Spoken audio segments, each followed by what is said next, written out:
Aksi nyata modul 2.3. Berbagi pemahaman pembelajaran berdiferensiasi dan pembelajaran sosial emosional. Saya Sinta Nur Hakiki, calon guru penggerak angkatan 7 dari SDN 4 Bayongbong, Kabupaten Garut. Bismillahirrahmanirrahim. Assalamualaikum warahmatullahi wabarakatuh. Alhamdulillah, sebelumnya saya ucapkan terima kasih kepada ibu guru yang sudah bersedia memberikan waktunya. Di sini saya mau berbagi terkait pembelajaran apa yang sudah saya pelajari pada pendidikan guru penggerak ini. Jadi bukan mau menggurui gitu atau bagaimana, tapi saya ingin berbagi, sharing aja, karena di guru penggerak itu Mas Menteri nggak mau saya pintar sendiri katanya ya gitu. Jadi apa yang saya pahami, dapatkan, harus saya bagikan gitu ya, minimal dengan rekan sejawat gitu. Jadi ketika saya mulai berubah berkenaan dengan proses pembelajaran, tidak hanya saya namun semuanya gitu ya. Jadi dalam ruang lingkup yang lebih besar satu sekolah. Hal ini juga didasari dari ketertarikan saya gitu ya, ketika kemarin ngobrol ya dengan Bu Is, dengan Bu Ginan gitu. Ternyata kalau di kelas tuh si ini mah gini Bu, si ini mah gini, kumaha, nah gitu ya. Nah itu juga menjadi jalan gitu ya untuk saya nih. Jadi kemarin saya di guru penggerak sudah belajar tentang pembelajaran berdiferensiasi gitu. Saya rasa itu bisa diterapkan gitu di kelas ketika ibu menghadapi siswa yang si A gini, si B gini, si C gini gitu ya. Nah di sini saya akan berbagi tentang apa itu pembelajaran berdiferensiasi ya, kemudian apa itu pembelajaran sosial emosional, penerapannya seperti apa, serta manfaatnya juga seperti apa gitu ya. Nah kemarin Ibu Is kan sudah bercerita tentang siswanya yang berbeda-beda gitu ya. Ada yang gimana Bu Is? Siswa saya di kelas 3 itu kalau bacanya, kalau menulisnya kurang ya. Terus kalau di T itu bisa paham sedikit-sedikit, namun harus dibimbing. Jadi ada siswa yang misalnya si ini mah bisa nulis gitu, tapi nggak bisa kalau baca. Tapi ada yang bisa baca gitu, tapi misalnya nulisnya kurang gitu. Jadi ada yang bisa didikte, ada juga yang bisa misalnya hanya bisa menyalin gitu ya. Gitu. Terus kalau dengan pelajaran matematika, Bu Is, Kalau matematika gimana kitanya lihat dulu si murid, kalau udah ada kelihatan ini udah pinter atau udah agak kelihatannya udah ada gimana itu udah paham, udah tinggi, dibedain mana yang kurang, mana yang sedang, mana yang udah paham. Jadi dikasih pelajarannya yang udah bisa ditaikin, yang sedang ya biasa, yang kurang kasih pelajarannya yang sederhana.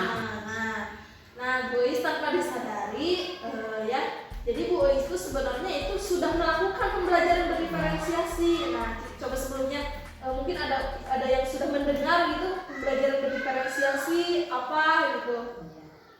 Belum.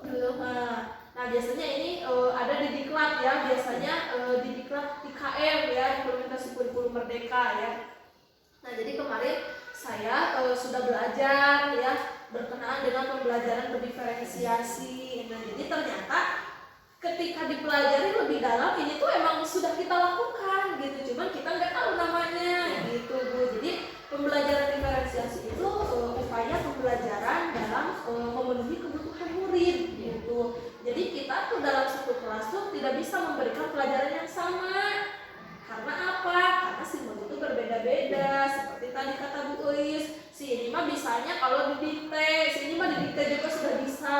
Si ini mah bisanya kalau ditulis di board dia bisa mencontoh gitu ya, menyalin. Nah, berarti kan kita untuk memberikan pembelajaran supaya si anak teh sama nih, supaya si anak teh sama ya, tujuan pembelajaran kita tuh tersampaikan gitu. Jadi tujuan kita kan misalnya nih si anak teh siswa mampu menyebutkan misalnya siswa mampu menyelesaikan perkalian misalnya.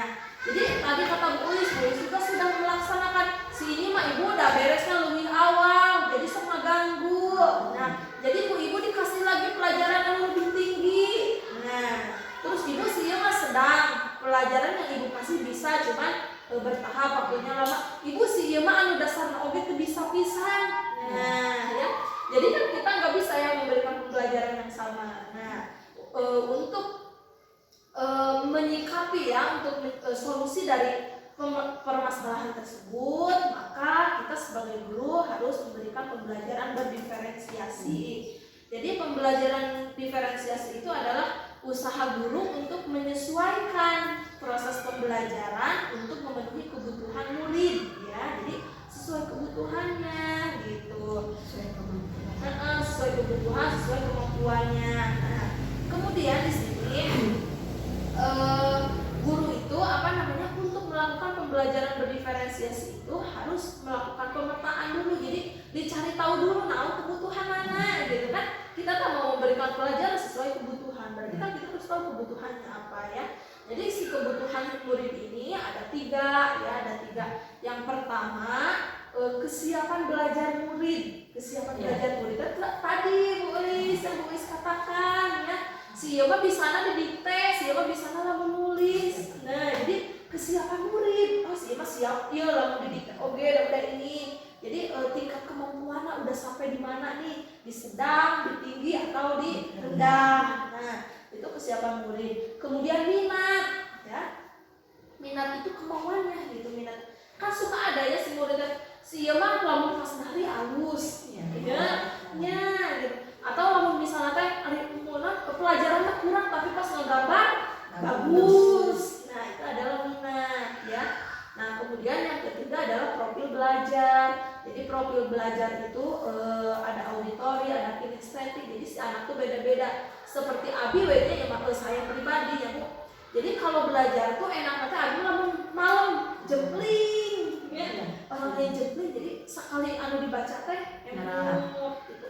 Atau kan ada juga orang yang misalnya siswa sering kan, misalnya begini dengan pernah cerita sih emang lamun Abi nerangkan gitu bisa ngajawab tapi ditulis salah ya. Nah, kemudian jadi berarti kan dia bisa mendengarkan, menyimak. Tapi kalau misalnya lamun dikasih bacaan terus ayat istilah berdasarkan bacaan di atas mesinnya naon wae. Nah, berarti dia kalau membaca sendiri tidak bisa. Ya berarti dia membacanya kurang, tapi kalau mendengarkan ketangkap, menyimaknya bagus. Nah, itu juga itu adalah profil belajar. Jadi dalam melakukan pembelajaran berdiferensiasi kita harus melakukan pemetaan tiga dulu itu ya. Jadi kita tahu kebutuhan muridnya. Oh, sudah tadi ini mah udah bisa didikte. Berarti kalau misalnya dengan mendengarkan oke. Oh, si ini mah kelompok ieu mah bisa lamun si maca terus ngesian teh. Berarti kita harus menjelaskan. Nanti didiktekan pertanyaannya ya. Terus anak kan bisa tadi cek ibu menjawab ya. Nah, itu adalah pembelajaran berdiferensiasi dan tanpa kita sadari hal ini juga sudah sering kita lakukan kan ya. Sudah sering kita lakukan namun jarang diperhatikan gitu ya, jarang diperhatikan karena emang tidak tahu tadinya gitu. Nah, kemudian berkenaan dengan barusan ya tiga, jadi ada tiga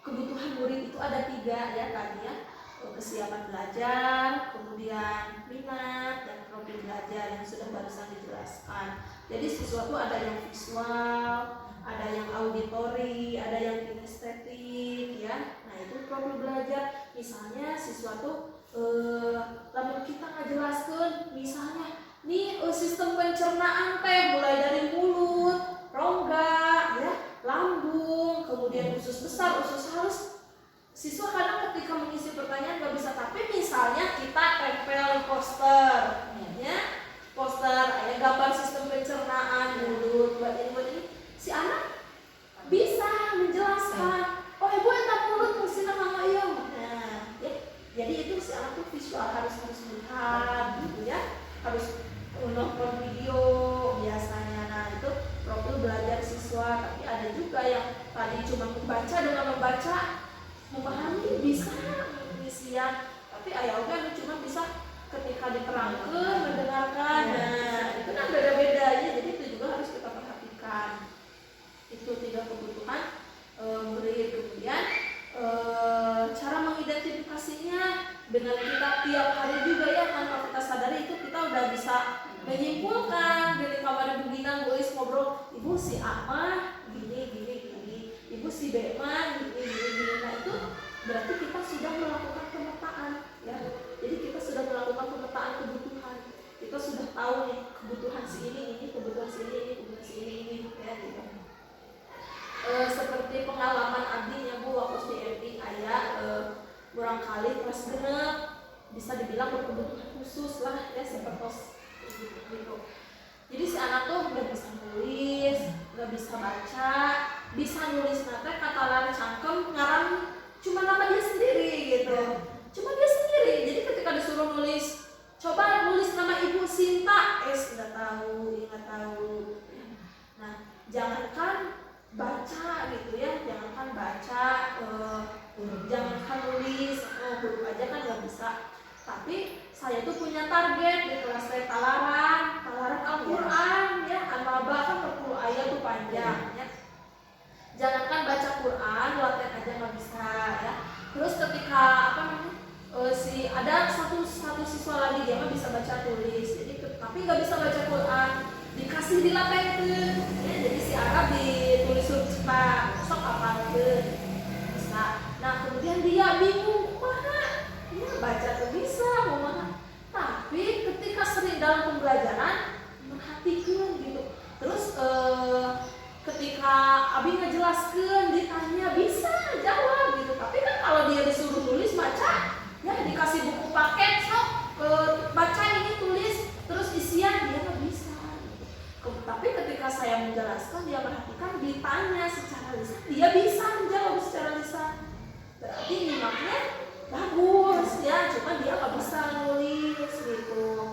Nah kemudian Abi berpikir, kumaha target mah si anak eta teh sekelasnya harus hafal semua. Kasihlah ka temenna anu ranking kahiji di kelas talaran paling bagus, ajak dia. Jadi kami ngapalkeun bareng. Jadi si eta teh mendengarkan gitu mah. Masya Allah, 40 ayat hafalan semua anak tanpa bisa menulis, tanpa bisa membaca, tapi dia mendengarkan. Nah itu adalah pembelajaran berdiferensiasi. Jadi seperti itu. Jadi tujuan anaknya sama gitu, bunyinya si anak teh ingin apal eta anaba semua sekelas, tapi kendaraan anaknya caranya beda. Si dia makan sepeda, si dia naik helikopter, si dia naik pesawat, si dia naik perahu, tapi tujuannya sama, yaitu semua siswa di kelas hafal anaba. Nah jadi itu ya secara untuk pembelajaran berdiferensiasi itu ya. Kemudian pada pelaksanaannya ya, strateginya penerapannya di kelas tuh jadi ada tiga, ada diferensiasi konten ya, ada diferensiasi konten, ada diferensiasi proses, dan ada diferensiasi produk ya. Jadi ada 3. Diferensiasi konten itu seperti apa, bagaimana? Nah jadi diferensiasi konten adalah materi apa yang akan diajarkan oleh guru di kelas atau materi yang dipelajari peserta didik. Jadi strategi yang dilakukan oleh guru dapat mendiferensiasi konten yang akan dipelajari ya, menyajikan materi yang bervariasi seperti tadi. Nah pada hiji dijelaskan, ieu mah keur siswa anu bisa menangkap, ieu mah da bisa nulis oge, sok pasihan buku paket halaman sakieu ieu baca eusian anakna. Atau misalnya pada ibu kan nyediakan poster PA tadi, kalau siswa anu misalnya dia akan menyimak melawan maca tuh bisa menyimak sendiri, tuh bisa menyimak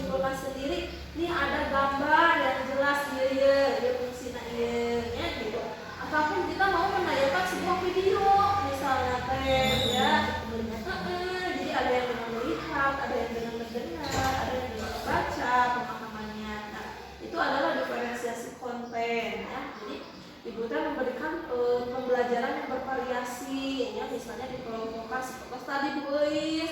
Si ieu mah udah atas, jadi dipasihan soal di nabor 10 soal teh geus pangheulana beres. Ketika teh ieu teh ngeganggu kan lain. Cik cobaan ieu si perkalian aku matematika misalnya kelas 4 teh, kelas 3 teh. Tadi mah misalnya ukur 8 kali 8 sabaraha, ayeuna mah coba ieu da ieu mah tadinya udah beres pangheulana supaya teu ngaganggu kan lain. Misalnya di soal cerita misalnya Dini membeli misalnya Dini membeli 4 kotak pensil, satu kotak berisi 12. Nah itu kan perkalian ya. Nah coba bisa nggak gitu ya dengan yang lebih sulit. Nah kemudian yang rendah kita kasih misalnya yang sederhana dulu gitu ya, jangan yang terlalu jauh. Tapi pada tujuan akhirnya si 3 kelompok tersebut tetap bisa perkalian gitu ya. Nah itu diferensiasi konten ya. Kemudian diferensiasi proses. Nah yang barusan dibagi 3 kelompok ya. Nah itu diferensiasi proses. Kemudian diferensiasi produk. Diferensiasi produk itu hasil ya, hasilnya produknya berbeda. Misalnya kita bisa sesuaikan dengan sesuai minat ya, minat dan bakat siswa. Misalnya gini di kelas atas, misalnya begini, siswa itu disuruh misalnya ngarangkum ya. Nah misalnya itu di buku paket halaman sekian ada cerita tentang misalnya si kancil dan apa, atau misalnya untuk diferensiasi kontennya begini teh menayangkan video juga nonton gitu ya, menonton, atau misalnya begini bercerita gitu ya, bercerita. Jadi selain ada di buku terus begini juga bercerita, terus ada juga video. Nah itu kan diferensiasi konten tadi. Nah nanti tugasnya apa yang kalian simak, misalnya buat rangkuman atau buat kesimpulan. Nah kesimpulannya bebas, misalnya kata Bu Gina teh mau nanti disampaikan secara lisan boleh, mau misalnya dalam bentuk teks deskripsi boleh, atau mau dalam bentuk misalnya gambar boleh, atau misalnya dalam bentuk tabel. Jadi diceritakan si tokoh A, si kancil, karakternya ini, sikap yang harus kita teladani ini. Nah gitu. Misalnya si buaya pokoknya seperti ini. Contohnya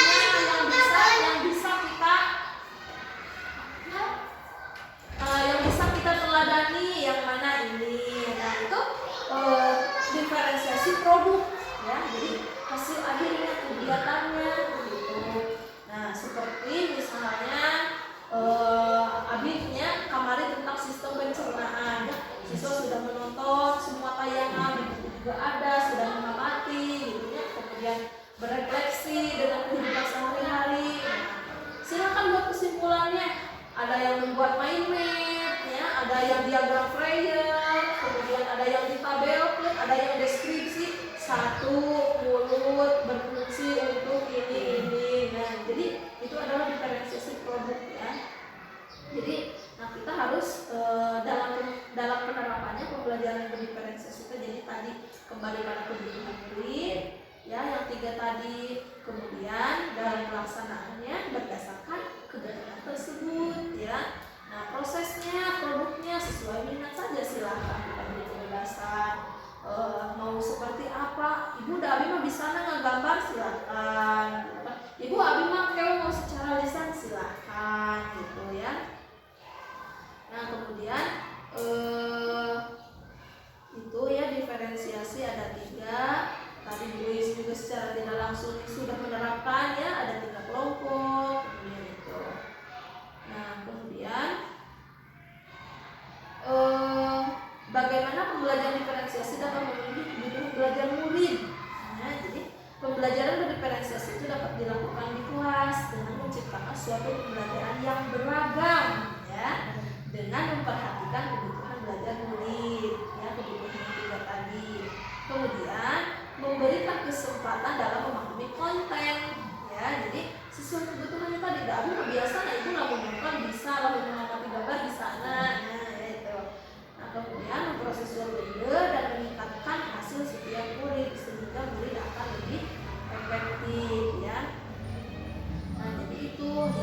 tentang pembelajaran berdiferensiasi. Jadi mengapa sekarang ada pembelajaran berdiferensiasi? Karena kemarin Rabu yang kita ngobrol, jadi kalau kita siga berubah bulan karena berubah bulan kita nyepret siun kita sekarangnya anak sekarang ya kan beraninya udah beda ya sama guru. Nah jadi harus pinter-pinter kitanya gitu. Nah salah satunya upayanya yaitu dengan adanya pembelajaran berdiferensiasi gitu.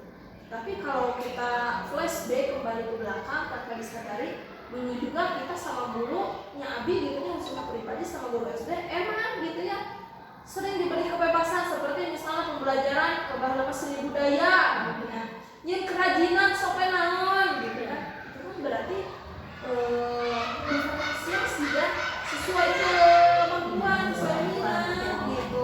Nah kemudian kami ngegambar sang pokoknya menggambar teknik nama diarsir sami sadayana tapi bebas gambar sama. Nah itu juga kan sudah ya itu kan diferensiasi produk tapi tujuannya tetap si siswa bisa menggambar dengan teknik arsir ya.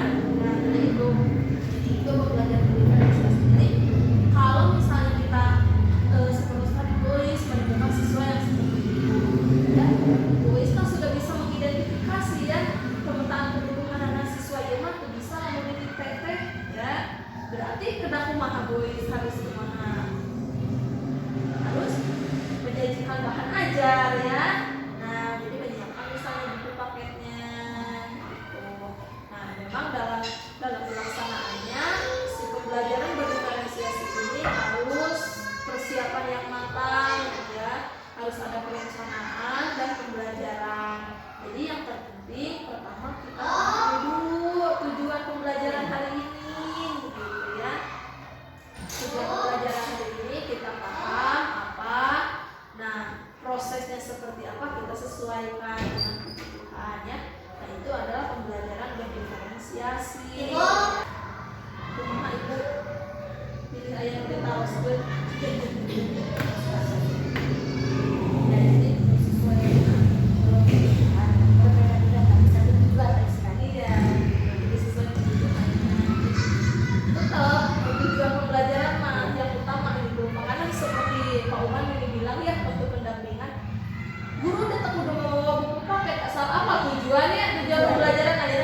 siswa bisa menentukan ide pokok tidak harus teks nah buku dengan kita bercerita saja cik naon ide pokoknya.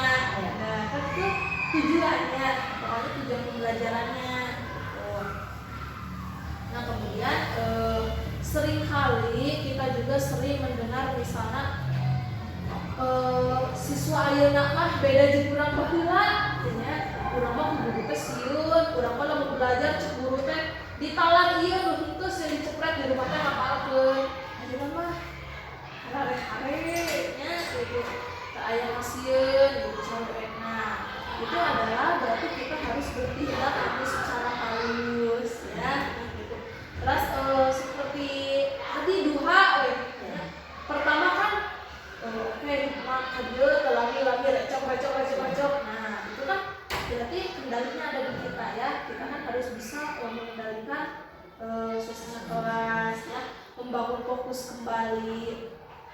Soalnya gini, kalau misalnya beginan nonton drakor, lamun beginan merhatikan nyimak di awal sampai ke akhir.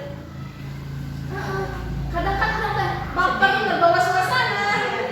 Sieuna sedih urang sedih oke. Kadang misalnya sieuna ceritana keul ka sieuna jadi geuleuh ka sieuna ya. Kadang terharu. Jadi kita teh jadi terbawa perasaan aya suasana TV filmna sedih, kita jadi sedih, segitu jahat orang jadi milukeun. Nah, itu adalah efek dari apa? Jadi nonton buginan itu dengan mindfulness. Jadi dengan hadir penuh fokus karena dia. Nah kita pun pembelajaran sesuatu harus seperti itu, Jadi siswa tuh mampu mengelola diri, mengelola emosionalnya, jadinya siswa tuh tidak hanya pintar secara akademik kumpul gitu, tapi siswa juga harus pintar mengelola emosinya ya.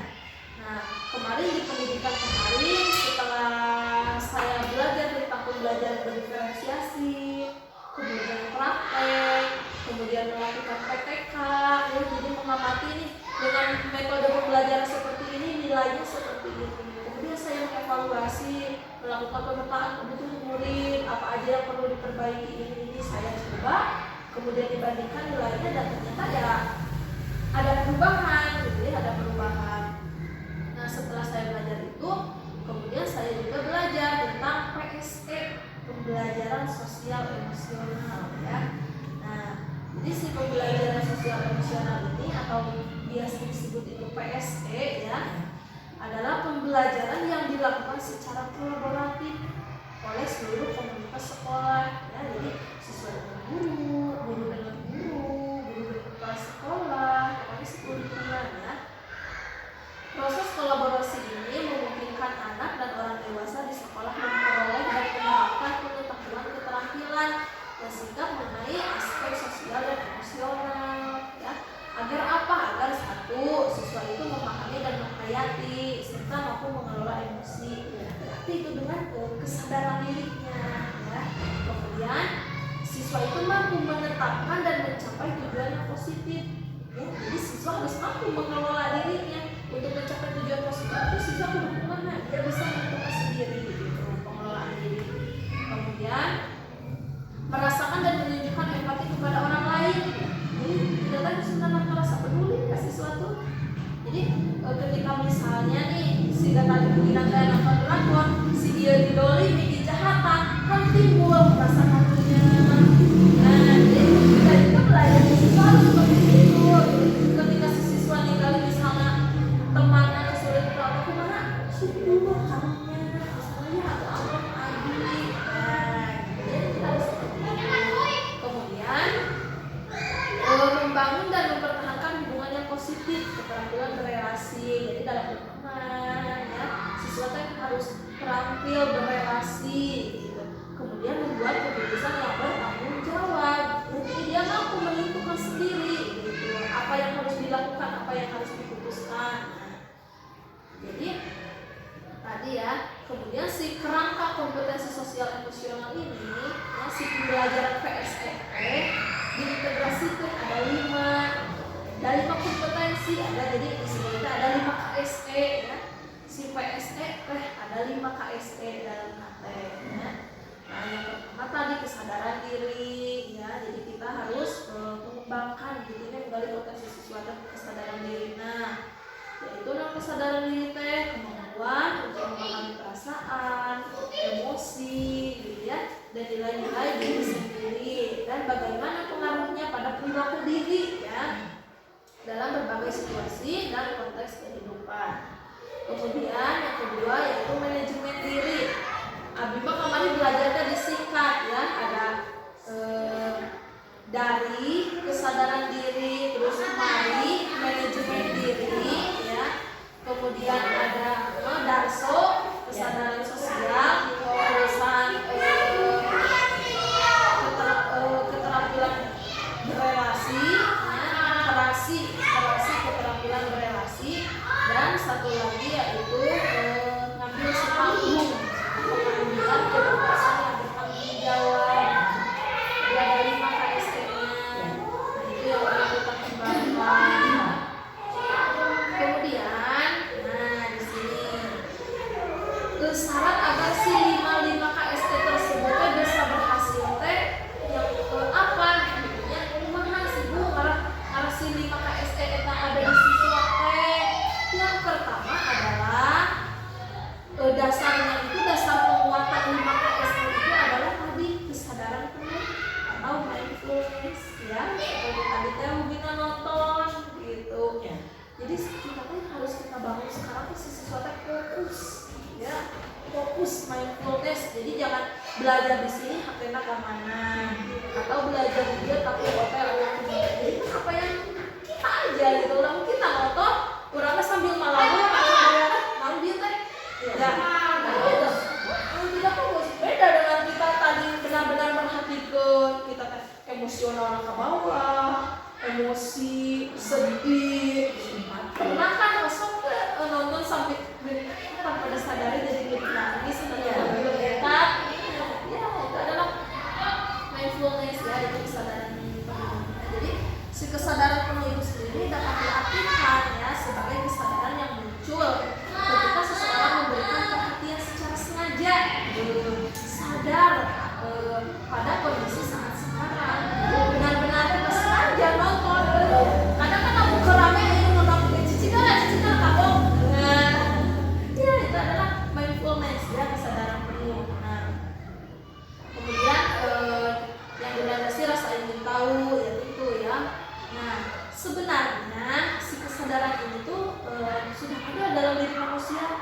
secara tanpa perlu dipelajari gitu ya, tanpa perlu diajarkan, dan itu sudah tumbuh dengan sendirinya ya. Tetapi pikiran merupakan bagian diri kita yang seringkali sulit dikendalikan ya. Sehingga kesadaran itu yang sebenarnya telah dimiliki secara alami mengalami hambatan untuk mereka dialami gitu.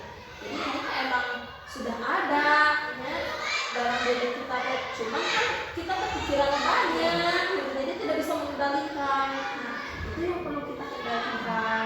Jadi pada hadir itu pada mindfulness teh urang teh kudu loba pikiran gitu kan, kudu loba pikiran, kudu loba beraktivitas lain, cari dia pada fokus nonton. Nah semoga kan kita benar-benar gitu baper, sedih, nah itu adalah mindfulness ya. Kemudian penerapannya, si penerapan itu dalam pembelajaran, si penerapan 5KSEP kumaha misalnya Bu. Nah, jadi ada 4 cara ya. Pada implementasinya pertama kita bisa mengajarkan KSE secara eksplisit. Jadi secara eksplisit itu melalui di luar kegiatan pembelajaran gitu ya. Bisa melalui kebiasaan, bisa melalui kegiatan ekstrakurikuler ya. Dan banyak pokoknya bisa dengan kegiatan-kegiatan di luar, jadi terpisah dari pembelajaran ya eksplisit. Misalnya kesadaran diri di dulu pernah saya sudah belajar tentang roda emosi ya. Ada roda emosi. Nah, kalau dicontoh di sini misalnya kita itu membuat roda emosi, jadi ada senyum, misalnya ada emot di HP gitu, ada yang senyum, ada yang sedih, ada yang bingung. Jadi ketika si anak mau masuk teh, misalnya dia nulis di bahagia, namanya sendiri Alipa gitu, misalnya di emot bahagia. Misalnya ada masuk lagi di emot yang sedih, misalnya Unya, dia nulis sendiri. Jadi ketika kita mau masuk dicek dulu, ayo terbahagia pagi ayeuna, oh Alipa, ini yang tersedih. Ketika kita masuk ke kelas kan menanyakan, Alipa aku naon, bahagia aku naon Alipa. Nah, Nia sedih aku naon Nia. Jadi kita memberikan waktu untuk mereka mengutarakan perasaannya, apa yang mereka sedih. Itu adalah sebuah pembelajaran ya, pembelajaran sosial emosional, yaitu kesadaran diri. Jadi dia menyadari sedih, ada sedih gitu. Jadi tidak, nah itu adalah terintegrasi. Jadi ada 4 ya. Yang pertama tentang pengajaran KSE eksplisit ya, terpisah. Kemudian ada juga yang integrasi KSE dalam praktek pengajar. Jadi dalam kita belajar di kelas, si kita diterapin gitu. Seperti tadi ya, tabade masuk gitu. Jadi ketika ke kelas kita kan ngobrol-ngobrol lah kalem gitu. Sedih kunaon, bahagia kunaon gitu. Nah, itu kan siswa merasa memperhatikan kesadaran dirinya, jadi sehingga dia mengutarakan perasaannya. Terus teman-temannya yang mendengar, kalau dia mindfulness mendengarkan dengan penuh, ketika dia sedih kenapa mendengar, kan akan ikut empati ya. Nah itu kan adalah kita itu sedang belajar tentang KSE itu ya. Nah, dan saya rasa itu juga pernah ya kita alami di kelas gitu. Nah kemudian ada juga dengan penciptaan iklim kelas dan budaya sekolah ya, seperti dengan budaya iklim kelas, budaya sekolah, iklim kelasnya misalnya kita dengan tadi berbincang-bincang dalam memberikan waktu gitu ya buat anak. Nah itu adalah iklim kelas ya. Kemudian penguatan kompetensi sosial dan emosional dengan PTK ya. Jadi saya dengan berbagi ke ibu-ibu, jadi dengan PTK gitu, tapi berbagi pula ke ibu-ibu, terus kita yang menjadi contoh ya. Nah di sini ada pendidik dan tenaga kependidikan perlu memiliki kesempatan secara reguler untuk mengembangkan kompetensi sosial nasional dan budaya mereka sendiri, berkolaborasi, membangun hubungan saling percaya dan membangun komunikasi erat gitu ya. Jadi sebelum kita kasih suatu kitanya dulu gitu ya. Nah kemudian langkah-langkahnya apa? Pertama kita itu harus menjadi teladan ya, itu kan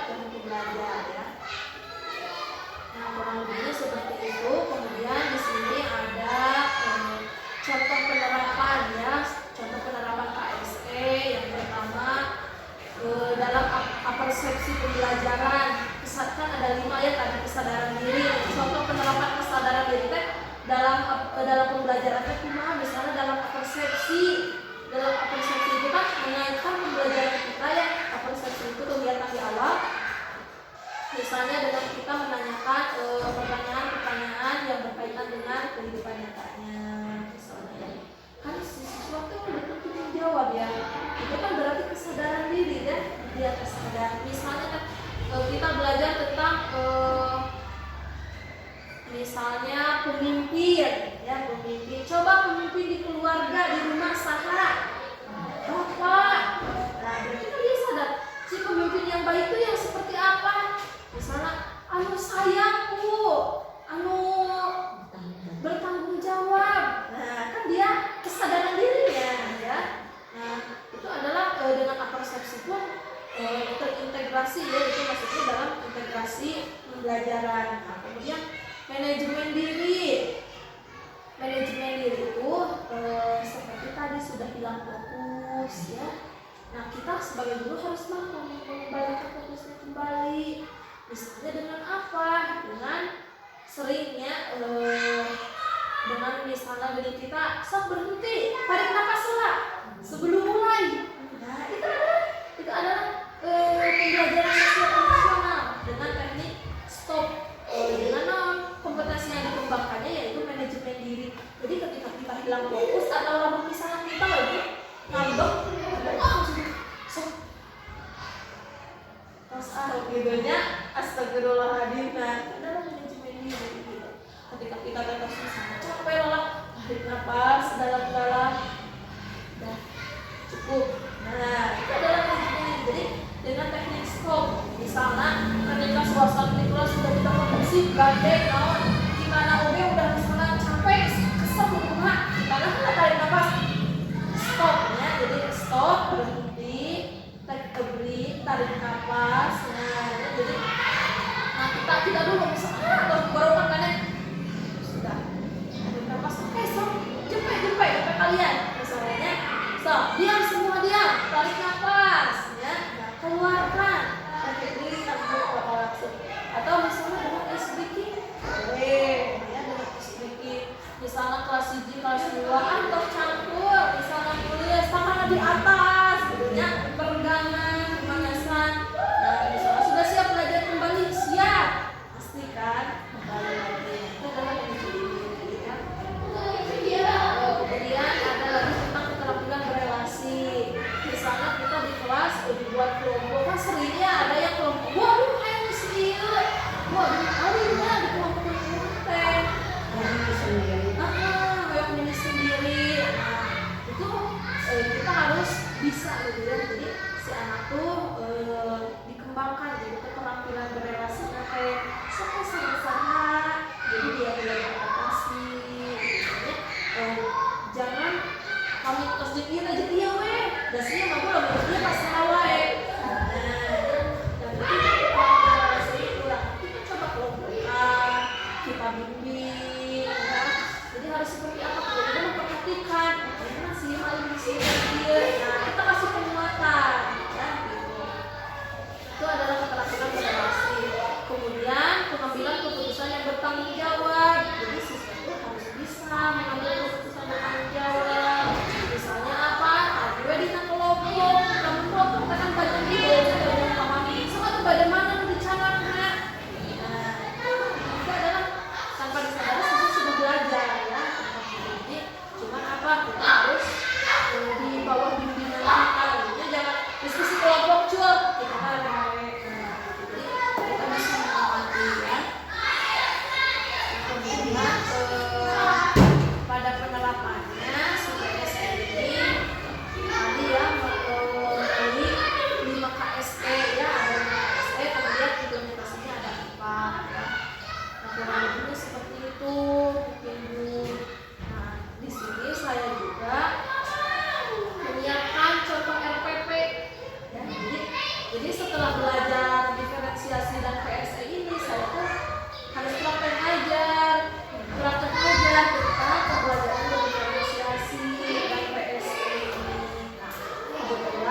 diperbaiki sampai misalnya ini RPP ini udah oke, tinggal dipraktekkan dan sudah saya praktekkan dan ya, alhamdulillah ya 95% dikatakan berhasil.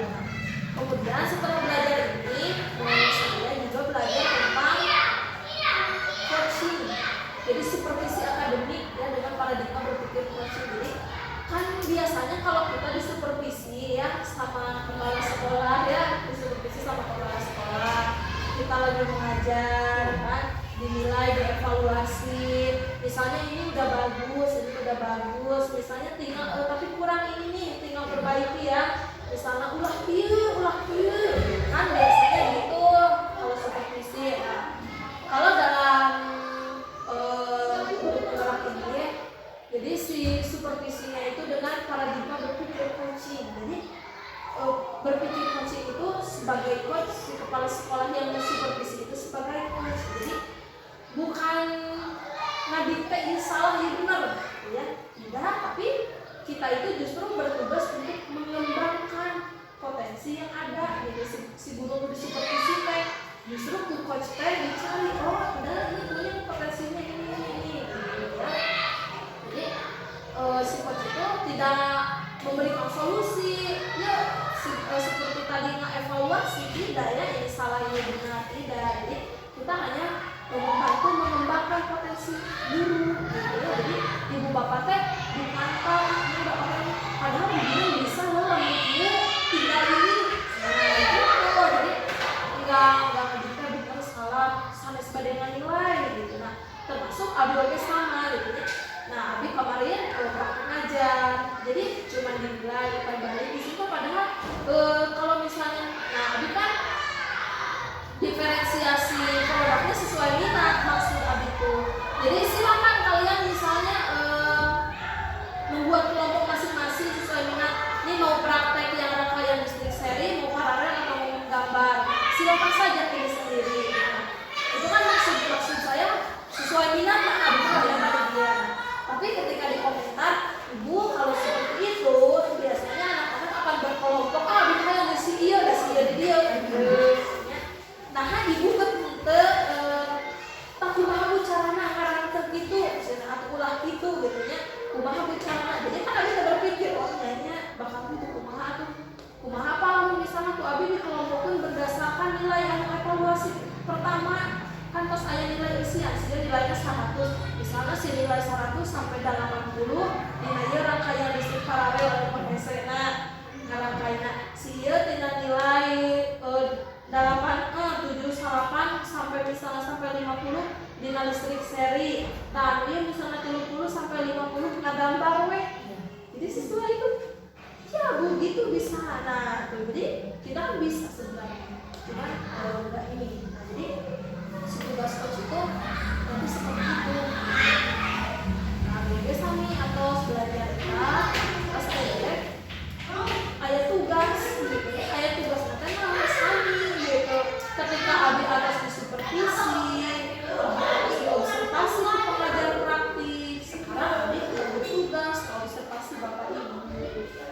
Nah, kumaha abi tentang penerapan ini pembelajaran diferensiasi dan sosial emosional ya. Nah, bisa mungkin nanti next ibu-ibu menyiapkan satu RPP ya. Satu saja untuk satu pertemuan saja. Badai pelajaran matematika, badai tematik, bebas. Nah, nanti kita analisis ya, kita analisis bersama. Nah, ini di sini. Jadi RPP biasa gitu ya. RPP biasa, cuman unsur dalamnya itu seperti tadi ada diferensiasi proses, konten, sesuai minat dan bakat, sesuai kemampuan gitu ya. Kemudian ada unsur PSE ya, sosial emosional. Jadi di tengah-tengah nih kita ada teknik STOM ya. Kemudian ada pertanyaan-pertanyaan yang menggali kesadaran diri siswa gitu. Nah, jadi di sini seperti biasa sih pada intinya tujuan bagaimana, kemudian kegiatan pendahuluan seperti biasa, menanyakan kabar ya, berdoa, terus menyanyikan salah satu lagu wajib ya. Nah, seperti ini di sini ada tuh abi di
Hal ini dilakukan untuk mengakomodir murid dengan gaya belajar visual yang lainnya. Jadi kan sesuai kebutuhan murid dalam belajar ya. Jadi siswa kalian mengamati, kalian menonton, kalian membaca oge, menyimak. Nah ini tadi sesuai kebutuhan belajar siswa perlu belajar. Terus guru melakukan diferensiasi proses. Nah, di sini seperti guru bersama murid melakukan tanya jawab ya, tentang gambar dan video yang telah mereka amati. Kemudian murid juga mengidentifikasi komponen-komponen pada rangkaian listrik beserta fungsinya secara mandiri. Nah, kemudian mengisi LKPD. Ini adalah diferensiasi proses. Kemudian guru melakukan diferensiasi produk ya.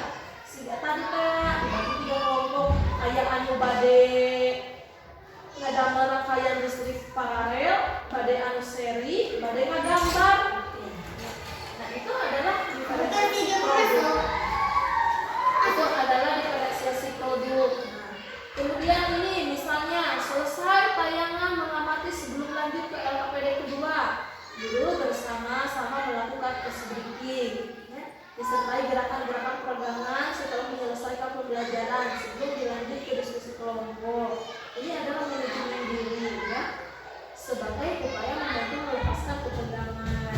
Nah, jadi kita case breaking, pada mau teknik stop, tarik nafas ya. Nah, jadi kan padahal kita udah kan sebelum di kelas kan, tapi kita kan nggak tahu ya namanya apa. Tapi udah sami gitu. Di kelasnya usul pembelajaran apa sih? Nggak ada yang susah gitu. Dasarnya dengan kegiatan biasa ya, dengan kegiatan yang biasa kita lakukan, cuma sebenarnya kita tidak tahu.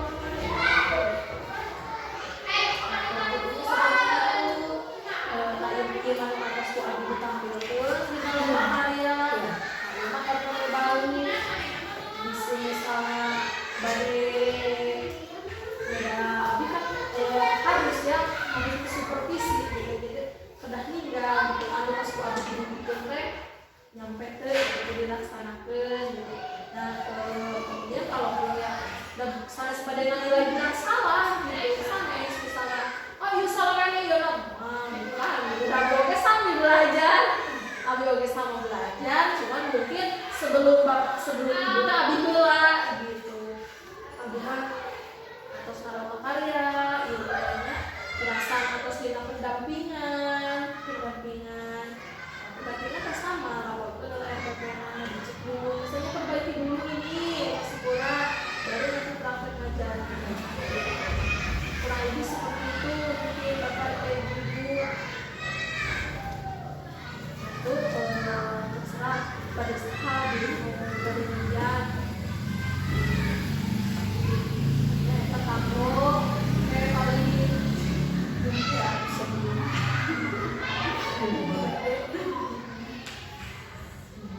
kalau kamu lagi mampu kita tampil soalnya ayah fasilitasi kalau kita nggak ada ini sok ayah tuh peduli pembelajaran kita selama ininya udah bagaimana ya. Jadi kita kayak istilahnya tinggal aja udah ngomong kumaha ya belajar kita mah masih kieu sih gak bakal di kelas Penerapan iya jadi abi mah ya bersyukur nanti alhamdulillah jadi kita ada yang memfasilitasi kita untuk tumbuh berkembang gitu. Jadi kita tuh jadi guru ketinggalan zaman gitu ya.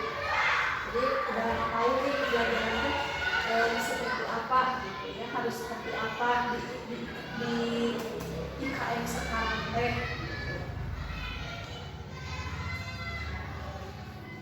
kurang lebihnya seperti itu. Jadi yang lebih pasti akan nanti biasa saja sudah biasa gitu dengan pembelajaran seperti ini.